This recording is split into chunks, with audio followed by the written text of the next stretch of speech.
Right breaking చూసిన మాజీ CM YS Jagan సంచలన వ్యాఖ్యలు చేశారు. తమ కుటుంబంలో విభేదాలున్నాయని స్పష్టం చేశారు. తల్లి చెల్లి పేరుతో ఎందుకు రాజకీయం చేస్తున్నారని కూటమి నేతలను జగన్ ప్రశ్నించారు. షర్మిలపై బాలకృష్ణ తప్పుడు ప్రచారం చేయించలేదా అని అడిగారు. మా ప్రభుత్వం ఉన్నప్పుడు వర్ర రవీంద్రారెడ్డి అనే పేరుతో ఒక ఫేక్ అకౌంట్ క్రియేట్ చేసి ఆయన ఐటీడీపీ సభ్యుడు ఉదయ్ భూషణ్ అనేవాడు ఒక ఫేక్ ఐడి క్రియేట్ చేసి దాన్ని ద్వారా మా అమ్మను మా చెల్లెల్ని తిట్టించినాడు. దాంతో ఫేక్ ఐడి వర రవీంద్రారెడ్డి పేరుతో క్రియేట్ చేసి మా అమ్మను మా చెల్లెల్ని తిట్టించినాడు. ఒకవైపున అది తిట్టిస్తూ ఆ వర్ర రవీంద్రారెడ్డి అనే ఆయన పెట్టిన కేసు ఆధారంగా ఫిబ్రవరిలోనే ఆ ఉదయ్ భూషణ్ అనేవాడిని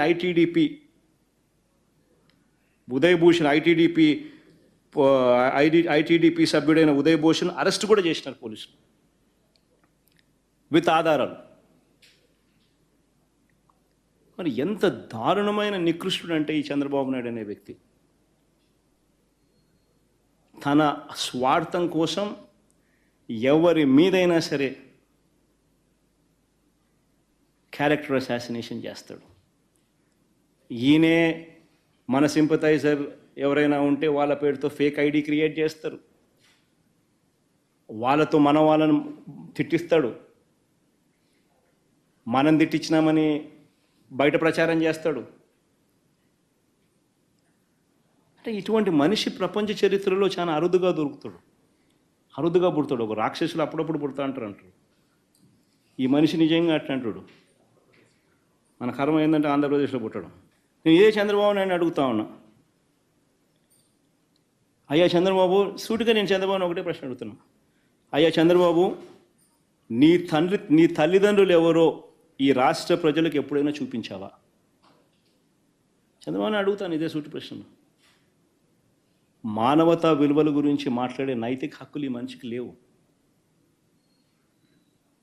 ఇదే చంద్రబాబుని అడుగుతున్నాను, నీ తల్లిదండ్రులు ఎవరో, చంద్రబాబు నాయుడు గారి తల్లిదండ్రులు ఎవరో ఈ రాష్ట్ర ప్రజలకు ఎప్పుడైనా చూపించావా? వారితో ఎప్పుడైనా కలిసి ఉన్నావా? రాజకీయంగా నువ్వు ఎదిగిన తర్వాత నువ్వు కనీసం మీ ఇంటికి తీసుకువచ్చి 2 పూటల భోజనం పెట్టి వారిని సంతోషంగా పంపించావా? కనీసం వాళ్ళిద్దరూ కాలం చేస్తే కనీసం తలకొరివైనా పెట్టేవా వాళ్ళకు? నేను చంద్రబాబు నాయుడు ప్రశ్న అడుగుతాను. ఇలాంటి మానవతా విలువలు ఏమాత్రం లేని వ్యక్తి ఈ చంద్రబాబు. రాజకీయాల కోసం ఏమైనా చేస్తాడు, ఏ గడ్డైనా తింటాడు, ఏ అబద్ధమైన ఆడతాడు, ఏ మోసమైనా చేస్తాడు. ఇలాంటి వ్యక్తితో యుద్ధం చేస్తూ ఉన్నాం. సో రాష్ట్ర ప్రజలందరికీ కూడా నేను కోరేది ఒకటే, ఈ యుద్ధంలో రాష్ట్ర ప్రజలందరూ కూడా అప్రమత్తంగా ఉండాలని చెప్పి కోరుతాను. ఇదే చంద్రబాబు